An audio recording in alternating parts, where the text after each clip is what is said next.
యుద్ధం మళ్ళీ అనివార్యం కాబోతుందా? వాస్తవంగా పఠాన్‌కోట్ మీదకి తీవ్రవాదుల్ని పంపించింది పాకిస్తాన్. ఆ తీవ్రవాదుల అంతు చూసాం మనం. బట్ ఆ సందర్భంలో మన సైన్యం ప్రాణాలు కోల్పోయారు. దానికి ప్రతీకారంగా పీఓజేకే పాక్ ఆక్యుపైడ్ జమ్మూ కాశ్మీర్‌లో ఉన్నటువంటి తీవ్రవాద స్థావరాలను ధ్వంసం చేసి అక్కడ కాపలా ఉండే సైనికులు కూడా పోయారు. కానీ సైనికులు ఎవరు పోలేదండి. తీవ్రవాదులు కూడా ఎవరు చనిపోలేదని పాకిస్తాన్ చెప్పింది. బట్ ఆ తర్వాత మనం ఎవిడెన్సెస్‌తో సహా చూపించాం. అక్కడ శవాలు ఎక్కడ పాతిపెట్టారో లెక్కలతో సహా బయటకొచ్చినాయి. ఆ తర్వాతన పుల్వామా ఏదైతే కాశ్మీర్ దగ్గర ఉన్న పుల్వామా దగ్గర సైనిక కాన్వాయ్ వస్తుండగా దాని మీదన వెహికల్‌తో అటాక్ చేసి వాళ్ళ ప్రాణాలు తీశారు. దానికి ప్రతీకారంగా మనం కొట్టినటువంటి దెబ్బ ఏకైక బాలాకోట్ అంటే అప్పటికి మనం చంపుతాము వాళ్ళని అని తెలిసి జాగ్రత్తగా పాకిస్తాన్ అంతర్జాతీయ సరిహద్దు లోపలికి తీసుకుపోయారు. అక్కడికి వెళ్ళి బాలాకోట్ మీద అటాక్ చేసి వచ్చాం.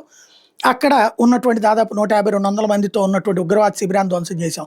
దానికి కాపలా ఉండే సైన్యము పోయారు. అక్కడ కూడా ఏమీ చేయలేదు, అదేదో గడ్డి మొన కూడా కదలలేదు అంది పాకిస్తాన్. తీరా చూస్తే ఆ శవాల గొట్టలు ఆ శవాలను తీసుకెళ్ళి అక్కడ పాతినటువంటి అయ్యి బయటపడ్డాయి. ఆ నిజం నిదానంగా తెలుస్తుంటుంది. తర్వాత మొన్న పహల్గామ్లో హిందువుల ముస్లింలని అడిగి మరీ హిందువుల్ని కాల్చి చంపినటువంటి సంఘటన. దానికి ప్రతీకారంగా ఏకంగా యుద్ధమే చేశాం. ఆపరేషన్ సింధూర్ చేశాం. పాకిస్తాన్ మీదకి వెళ్ళి అక్కడ ఉన్నటువంటి 300 కిలోమీటర్ల లోపల ఉన్నటువంటి ఉగ్రవాద శిబిరాలను ధ్వంసం చేశాం. ఇళ్ళు వాళ్ళ కార్యాలయాలే ధ్వంసం చేసాం. హెడ్ క్వార్టర్సే ధ్వంసం చేసాం.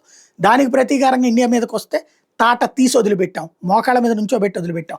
తాజాగా చౌహాన్ గారు చెప్పినటువంటి విధంగా త్వరగా మళ్ళీ అంటే ఉగ్రవాద శిబిరాలను మళ్ళీ కట్టించడానికి డబ్బులు ఇస్తోంది. అమెరికా అండుందన్నటువంటి ధైర్యంతో ఉగ్రవాదాన్ని పెంచి పోషించడానికి సిద్ధపడుతోంది. ఈ సందర్భంలో మనం ఫస్ట్ రైట్ మన దగ్గర పెట్టుకున్నాం.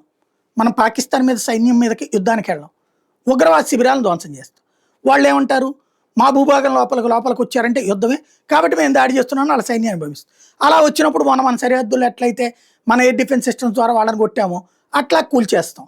అప్పుడు పాకిస్తాన్ ఏ యుద్ధ విమానాలు తీసుకొస్తే మనం లేపేస్తాం. పాకిస్తాన్కి అమెరికా ఆయుధ సాయం ఇస్తుందా లేకపోతే ఇంకో సాయం ఇస్తుందా చూడాలి. బట్ యుద్ధం అనివార్యమా కాదా అంటే పాకిస్తాన్ అనివార్యమే చేస్తుంది.